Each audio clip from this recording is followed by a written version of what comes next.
sa mundong ito, laking tuwa ng magulang mo, at ang kamay nila ang iyong ilaw.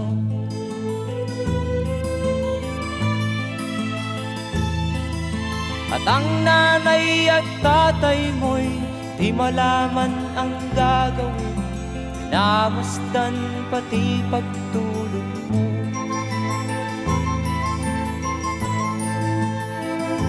At sa gabi napupuyat ang iyong nanay sa pagtimpla ng gatas mo.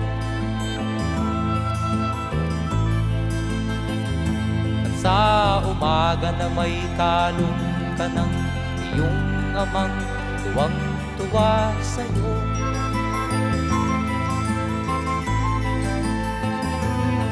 Ngayon nga ay malaki ka na, nais mo